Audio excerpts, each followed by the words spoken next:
be sure to comment, subscribe, and click the notifications bell. 1, 2, 3! Hey, what's up guys, JD Venom here, part of Venom Nation Wrestling, and welcome to another Top 10 video here in our Top 10 series. This is the Top 10 heel turns ever in wrestling. Thanks so much for being a great supporters here of the channel, checking out my Raw, SmackDown, NXT reviews, which go live after each show goes off the air. Also, as well, thank you for checking out yesterday's Getting Over podcast. Mauro Ranallo returns to WWE under the NXT brand, and I have exclusive details about his contract length and what they may look to do with Mauro Ranallo in the future. So you definitely want to go check that out. Be sure to follow me on Twitter and like my Facebook page, where both links are down below. As soon as my videos go live, you'll be tweeted or you'll be alerted on your Facebook page when I go live. So if you guys love what I'm doing here, be sure to follow me on social medias as well. And as at the beginning of the video said, be sure to click the notifications bell as well. Tell your friends and family come and join the JD Venom Nation here on YouTube.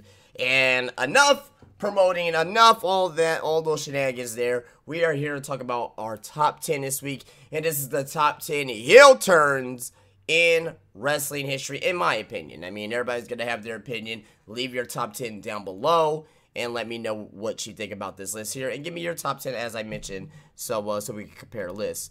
But this is the top 10 that really that I really see that fits here in wrestling. Now again, you're gonna have, you know, this is mostly WWE, but you know, these are the heel turns that stuck with me the most.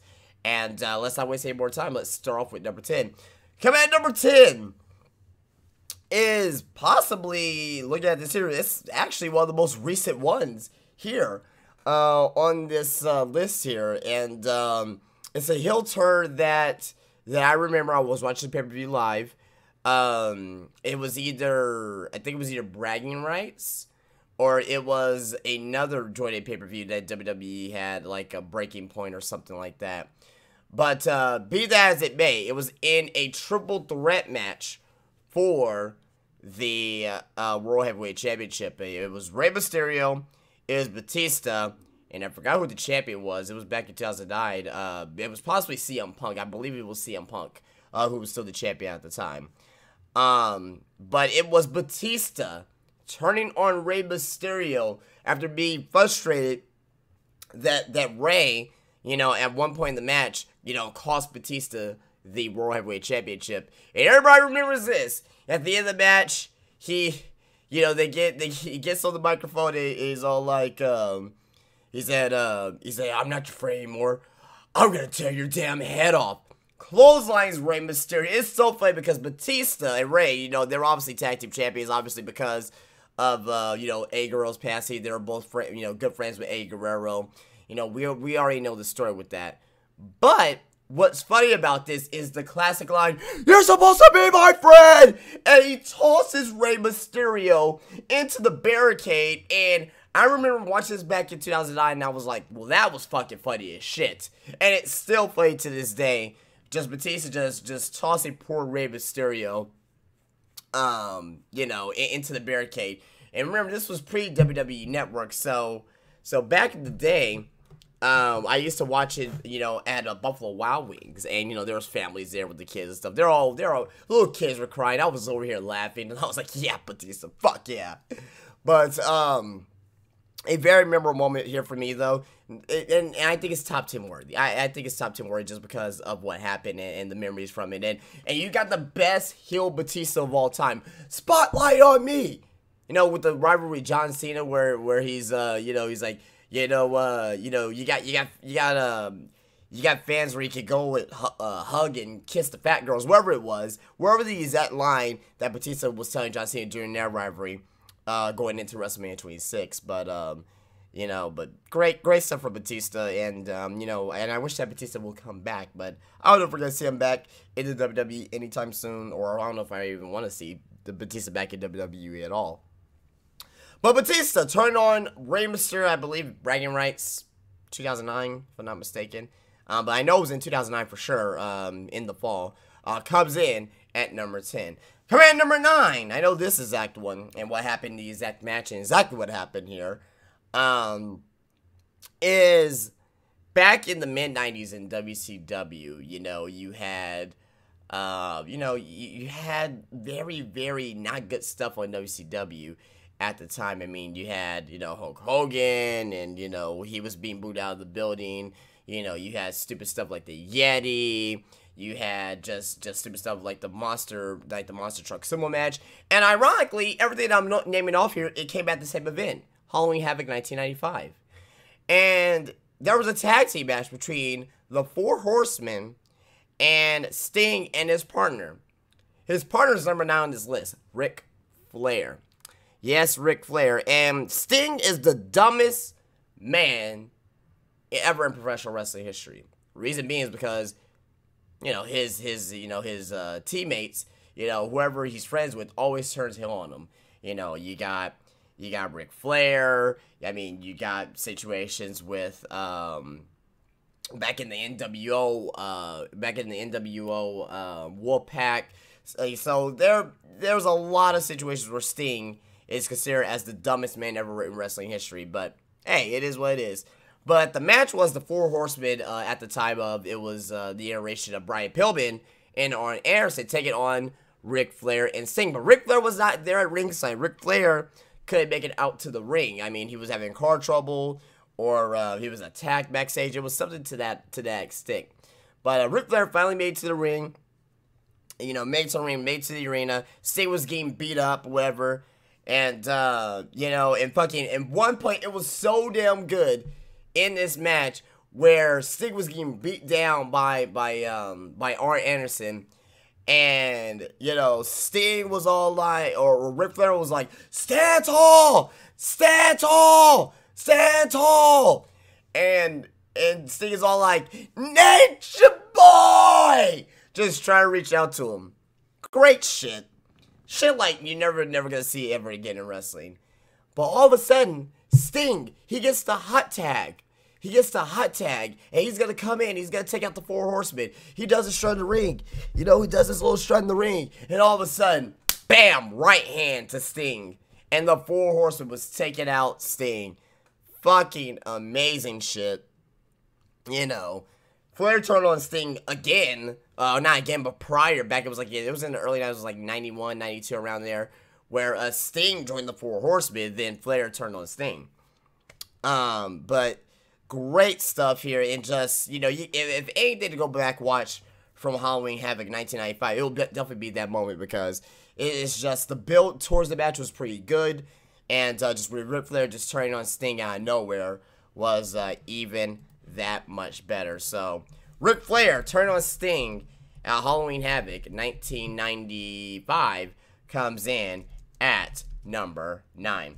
Coming in at number 8 is a heel turn that is my most recent heel turn on this list.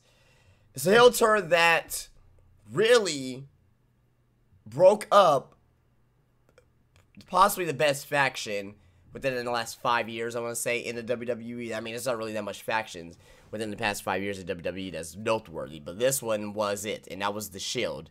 And, obviously at this point you already know what I'm going to say here, but it was a Raw after a pay-per-view. I know that. It was in June of 2014. And Batista left. I believe it was on the same Raw that Batista left and quit the WWE. And he left Evolution. And the feud between the Shield and Evolution was basically ended. But Triple H came out at the end, and the Shield was in the ring, and he's like, there's always a plan B. And all of a sudden, Seth Rollins, who had a steel chair in the ring, Roman Reigns and Dean Ambrose did not. Seth Rollins just nails Roman Reigns in the back with the steel chair. And Dean Ambrose's face sold it all. Like, we give shit to Dean Ambrose, now, in 3 years of, looking ahead now. But back then, Dean Ambrose was gold. And his look on his face, his whole demeanor, the way that he sold it, the way that he's all like, you know, what the fuck just happened? How could you do this? You know what I mean? Like, you're with them, you know what I mean? That was the look on the face of Dean Ambrose. And with Seth Rollins, the look on his face, taking out Dean Ambrose, taking out Roman Reigns, and just, you know, becoming part of what will now become known as the Authority.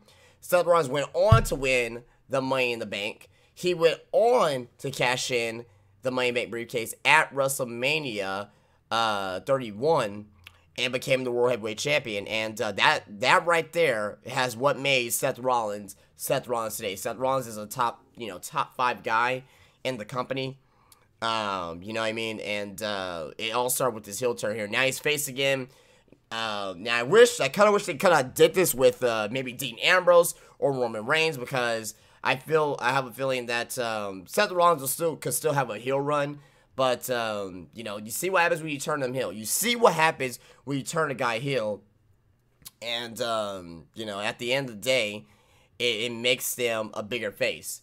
You know what I mean? That's what they need to do with Roman Reigns. That's what they need to do with Dean Ambrose. Dean Ambrose needs a nice heel run, so when he turns face again, it makes him a bigger face. Every time when someone goes heel, then turns face, it makes them a bigger face down the road. John Cena, when he first turned face, made him a bigger face. Randy Orton, when he first turned face, not really. Not really.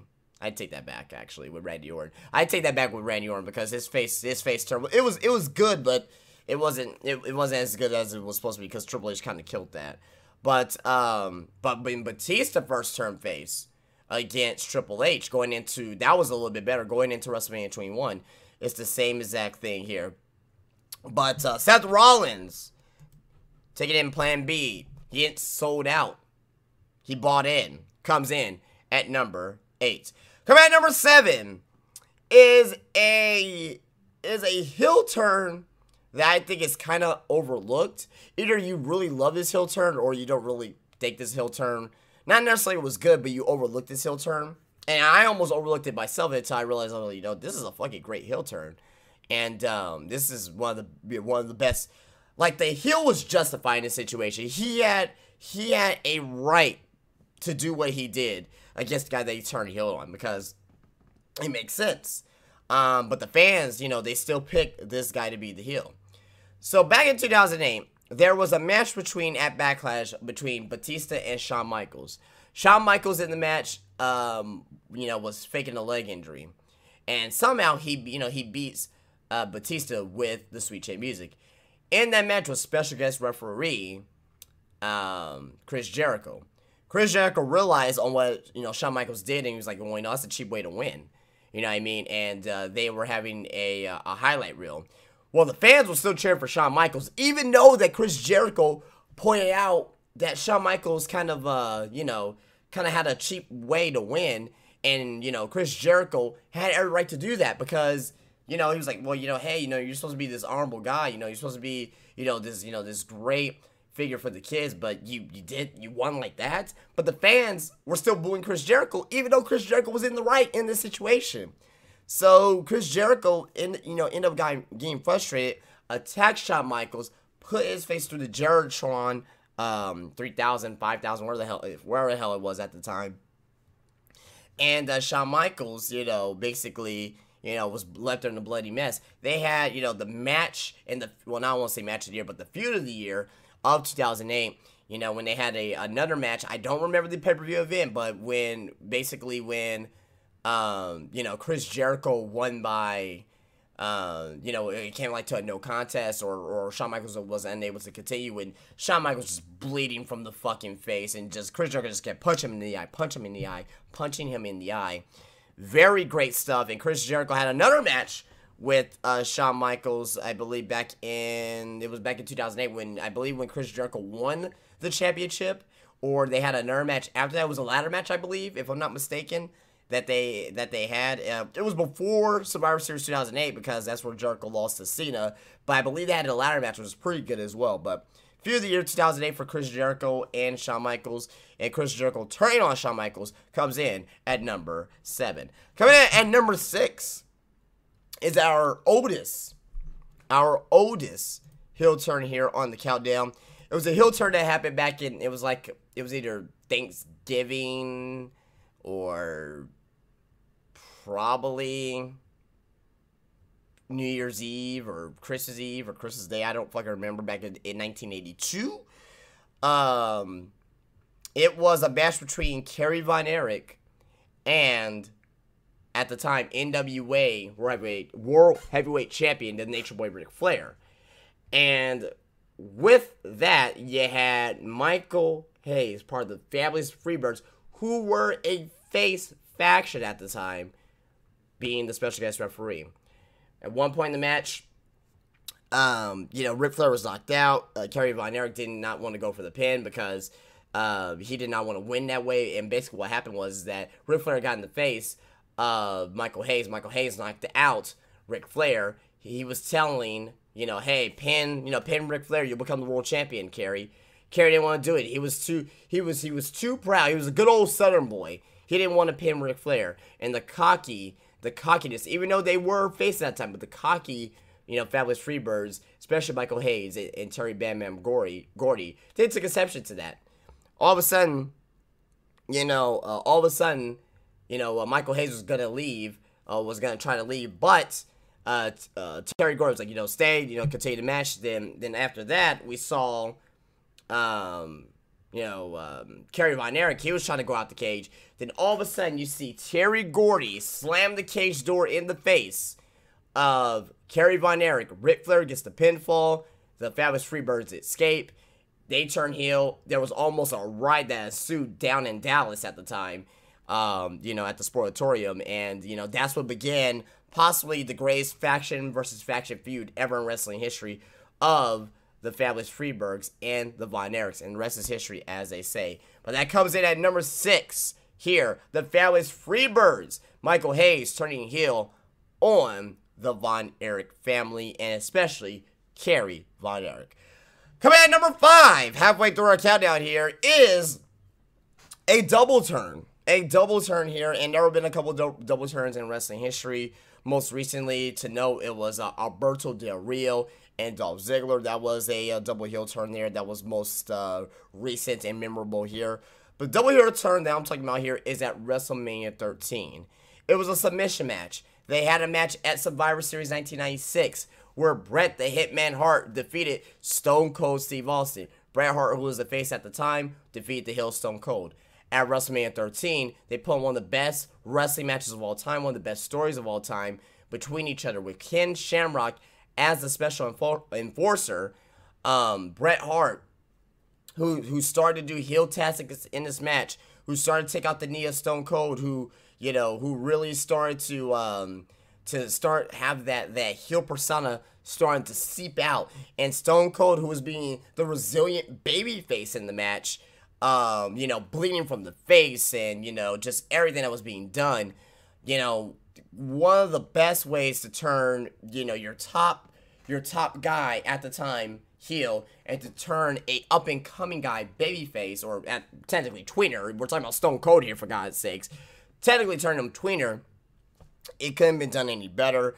Bret Hart was frustrated that the fans was cheering Stone Cold Steve Austin because he was doing bad stuff, but you're cheering him because he was doing bad stuff. And what happened? I've been gone for 8 months, and I come back and it's like Bizarro World. Great shit from Bret Hart and Stone Cold at the time. This would turn Bret Hart heel, hating America, but still being a face in Canada.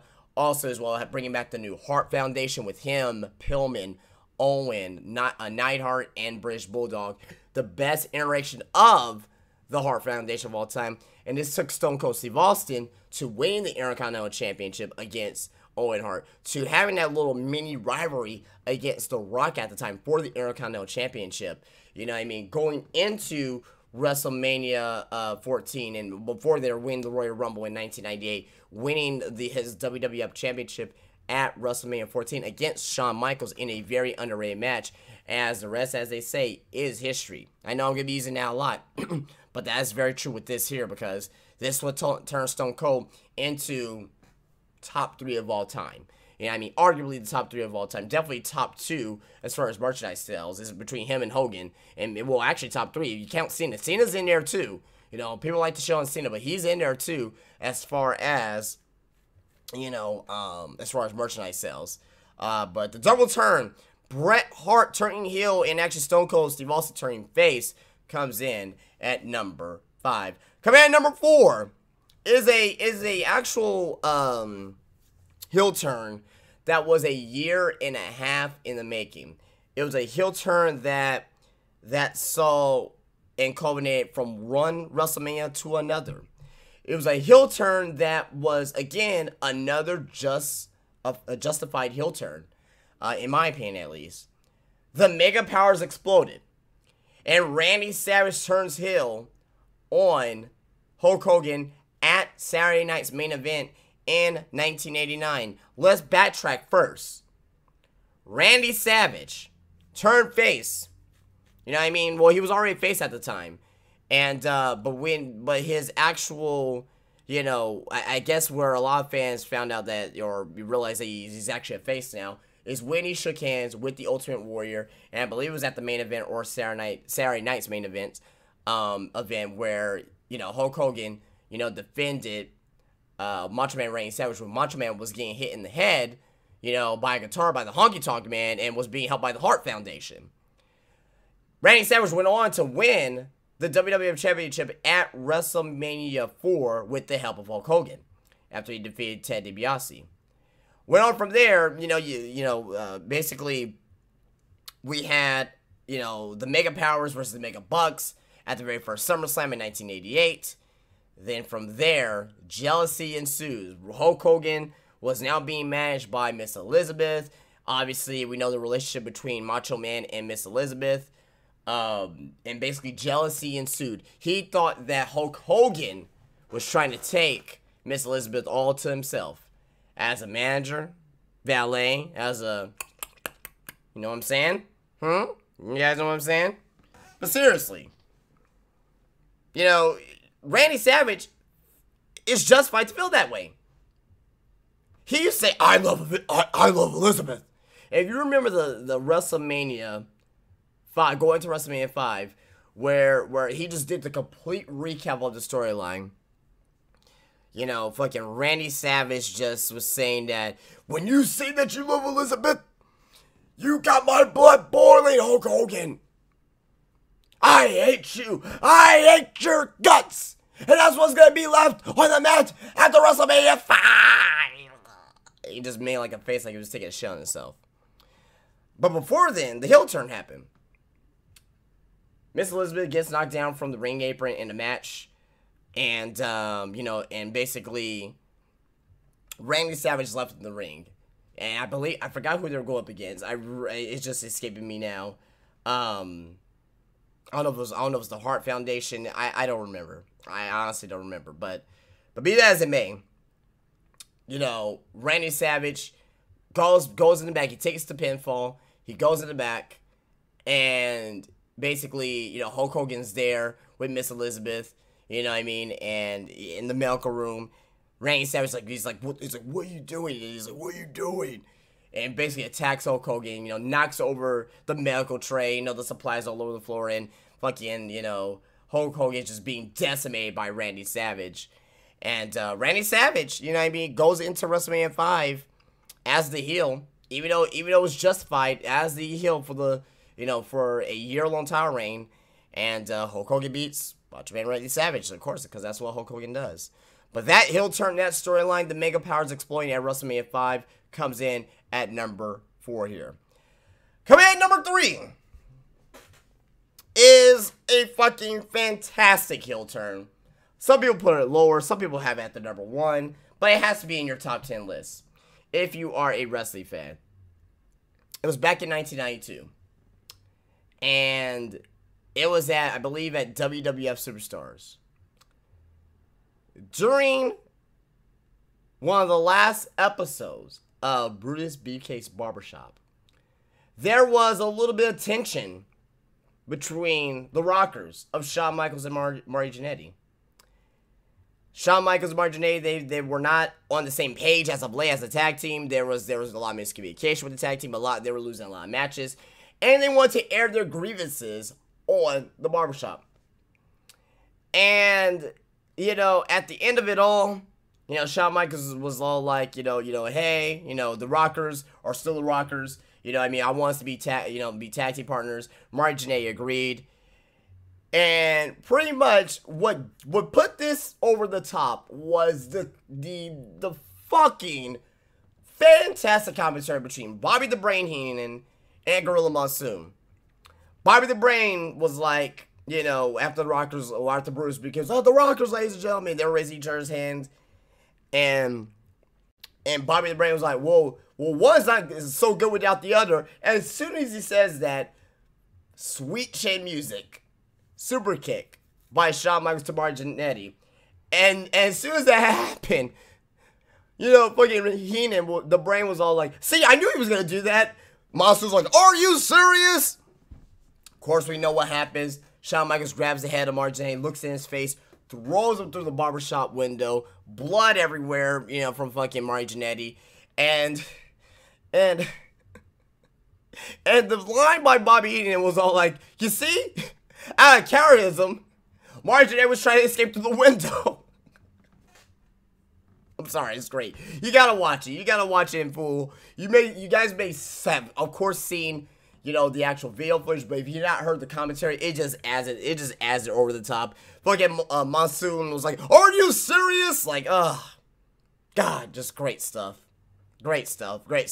But Shawn Michaels went on to go on to the 1992 Royal Rumble, had a good showing in the Royal Rumble, as his first time being heel. Went on to going up against Tito Santana at the I was gonna say SummerSlam, but went up against Tito Santana at WrestleMania 8, went up against Rick Martel at SummerSlam 92, and eventually win the Intercontinental Championship from the British Bulldog in late 1992. But Shawn Michaels, you know, the barbershop and just his heel turn, what made him to what he is today, or what he was in his WWE career rather, comes in at number 3. Coming in at number 2 is a heel turn that I love to death. And this one made the biggest wrestling match in wrestling history. You got Hulk Hogan, who was the face of all faces. The face of all faces. And he was going into WrestleMania 3. He was going on to, he was going on to Piper's Pit. And Piper at the time was face too, so that's one thing. Piper was face, which is very strange that 2 years before they were at each other's throats. Piper was being the biggest dick. He comes back as a face, but be that as it may. No one likes to point that out. No one likes to point that out, but I like to point that shit out. In comes Bobby Heenan. Bobby Heenan was all like, hey, you're gonna, hey, you're gonna have a shot against, no, I'm sorry, I'm mind blanking right now, my apologies. Andre the Giant comes in, and obviously we know who number 2 is, guys. We know who number 2 is, Andre the Giant, to face off against Hulk Hogan at WrestleMania 3. We know who number 2 is. But Andre the Giant comes in, Hulk Hogan receives a trophy, for being world champion for as long as he has been, it's been about like 4 years since he's been world champion, or 3 years rather, since he's been world champion at this point in time. And Andre the Giant gets another trophy, plus a lot smaller trophy for being undefeated for, 15, 20 years. So Andre took exception to this, and he left, upset. And back in comes Andre the Giant with Bobby the Brain Heenan. And, basically, he came there to challenge Hulk Hogan for the WWF Championship. And Hulk Hogan's face was shocked, basically, Bobby the Brain Heenan was more like, for 4 years, you basically, ducked him to give him a world title shot, or 3 years, whatever it was at the time. 3 years, you ducked this guy to give him a world title shot. And you used this man. You got Cap on top to the, for the world championship. And basically, Hulk Hogan was all like, we're friends, Andre, please. You don't want to do this, brother. Not like this. Not like this, brother. You know what I mean? Andre was, had a stone look on his face, was very emotionless. Hogan was looking down. Andre puts his fingers under his chin like this. He makes him look into his eyes, and he's all like, I'm only here for one, but he says, I'm only here for one thing, and that is to challenge you for the WrestleMania, for the WWF Championship at the WrestleMania. Rips off his shirt, rips off the crucifix. I think a nail caught Hogan in the chest. Hogan starts bleeding from the chest, and he's like, fucking Hogan's down, and he's all like, you can't leave me like this, Andre. And basically, Roddy Piper's all like, you're bleeding. And Piper asked a tough question at that time. He's all like, will you face Andre the Giant at WrestleMania 3? And Hogan just out of nowhere looks up at the guys, holds his crucifix in the air. He's all like, yes! Cross-eyed and everything. Fucking great. Beautiful. Great heel turn. I could go on more and more. We know what happened at WrestleMania 3. We know that Hogan defeated Andre. But even into that as well, he eliminated him. I believe he eliminated him in the Royal Rumble. Or it was in some type of... No, it was either he eliminated him in the Royal Rumble, or there was some battle... No, the Royal Rumble wasn't even around yet. No, this is 1987. Royal Rumble was 88. So no, it wasn't the Royal Rumble. It was a Battle Royal of some sorts where he eliminated Hogan, and fucking Andre went like that. You know what I mean? Just great stuff. Just great stuff. He's like, get out of here.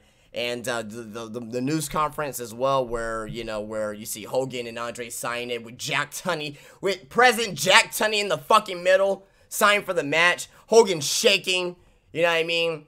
And at the end, Andre was all like, at WrestleMania 3, this will be your last match. Au revoir. Just great stuff. Andre the Giant turning heel on Hulk Hogan comes in at number 2. This is a very long video, guys, because the heel turns is something that's very passionate to me. And coming in at number 1, guys, as our top heel turn of all time, is a man that we just finished talking about. A man that was the face. He was the top of the food chain, and still was top of the food chain no matter what. The most famous wrestler of all time. Hulk Hogan, who was the third man to form the NWO in 1996 at Bash at the Beach. I mean, I believe we're already at our 21. Yeah, this past week, about a week ago, was the 21st anniversary of that moment. 21 years, good God. Oh my God. 21 years since that has happened, of the greatest heel turn, and I don't think it's ever going to be topped ever in wrestling. We know what happened with Scott Hall coming into WCW. We know that him and Kevin Nash came into WCW as the outsiders, pretending to be Diesel and Razor Ramon. All of a sudden, we know that there was going to be a match at Bash at the Beach between Macho Man, Lex Luger, and Sting versus the outsiders. And there was going to be a third man. There was going to be a third man involved. During the match, it was a very good match. Very, very good match between all these guys in there. And all of a sudden, we see Hulk Hogan enter the building. Hulk Hogan entered the building. He's there wearing the red and yellow. And he's all like, Heenan was all like, whose side is he on? Whose side is he on? Kind of gave it away, Heenan, but goddamn. All of a sudden, Hulk Hogan comes in the ring. He rips off his shirt. So you're thinking that he's going to be with WCW. And Macho Man's laying prone in the ring. Well, not laying prone in the ring, but he's laying on his back. And he hits a leg drop on Macho Man Randy Savage to send shock waves around the world. Shocking. You're talking about other shock. You're talking about fans legitimately, like this wasn't, I won't say it wasn't scripted, but I'm pretty sure the fans legitimately threw debris into the ring out of pure hate and frustration for what happened. Their beloved Hulk Hogan, say your vitamins, eat your prayers, has turned to the dark side. Has turned heel. Unbelievable shit.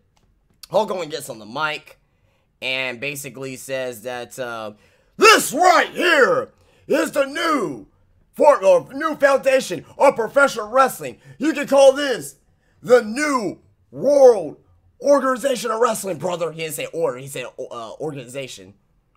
And we will rule the wrestling world. The fans can stick it, Mean Gene. What you gonna do when Hulk Hogan and the New World Organization runs wild on you? What you gonna do? He gets his hands on Mean Gene. I'm gonna sue you. Just great stuff. You can't get heat like that no more, even if the internet was gone, even if you cannot get heat like that no more. Not no more. Not at all. If there was no internet wrestling or anything of that nature, if there was no dirt sheets, you still could not get heat like that. I don't give it, well, Roman Reigns, but I'm talking about the right heat. I'm not talking about the wrong heat. Roman Reigns is definition of wrong heat. You cannot get heat like that even if you tried. Hulk Hogan, the man, the face, the legend that was back in WWF, the guy that was the face of wrestling, the biggest face of all time. He was the Michael Jordan. He's still the Michael Jordan of fucking wrestling. He's still the Michael Jordan wrestling, turning heel and joining the Outsiders of Kevin Nash, Scott Hall. It was basically WWF. At the time, it was basically WWF versus WCW. That's what it was. That's what it was. If you hear the thunder, sorry, because we're having a storm here where I live at. But you know, you just can't have anything better than this. I don't see anything being better than this unless I mean I can't really think of anything. I really can't. I mean it doesn't, because everybody turns face heel, heel face, face heel, heel face. I want to see a WWE guy come in as a face, stay as a face as a very long time. Maybe John Cena, but John Cena started off as a heel. So did Hulk Hogan too. Let's be real. Hulk Hogan was a heel back in, you know, like in AWA. Well, before AWA, he was when he was in WWF originally, where he faced off against Andre the Giant like in 1981-82, where he actually, you know, did the scoop slam to Andre the Giant a few years prior. He was a heel. But I'm talking about maybe John Cena. If John Cena could turn heel, that will be fucking fantastic. And it will definitely make a top 10. Would be number 1? Probably not. But if John Cena turns heel, I can just see that being a top 10 easy. Definitely top 10 easy. Because John Cena, we've been asking for a heel turn forever. But at this point, who cares? We're just waiting on the Roman Reigns heel turn at this point. We don't really care if John Cena's heel or face after right now. I mean, Cena's going to stay at face. And Cena's growing on me too. But back to the point in hand. You can't name me a greater heel turn than Hulk Hogan turning heel at Bash at the Beach in 1996 to form the NWO. You can't find it. There's no way you can find it for the circumstances that has happened. What changed wrestling history as well, which made wrestling from this kiddie, PG stuff, which brought in the Attitude Era. That's another reason why this heel turn is so great. This brought in the Attitude Era. This is what brought in our D-Generation X. Without the NWO, there would be no DX. Without the NWO, there will be no Stone Cold, Steve Austin, or The Rock. You know what I mean? There will be none of that. None of that at all, in my opinion. But let me know what your opinion is down in the comments. Guys, that's it for me. That's it for the top 10 here. Hopefully you guys enjoyed here. If you did like this video, be sure to leave me a thumbs up. Be sure to subscribe to the channel. Be sure to follow me on Twitter and like the Facebook page, where both links are down below. Daily wrestling videos here on this channel, guys. Don't want to miss out. You do not want to miss out. If you're into video games as well, daily video game content as well. You guys don't want to miss out on anything I'm doing here on the channel. Over 5,000 subscribers strong, guys. And it's all thanks to you guys. I really do appreciate you guys a lot. But again, until again, guys, I will see you guys later. Peace out.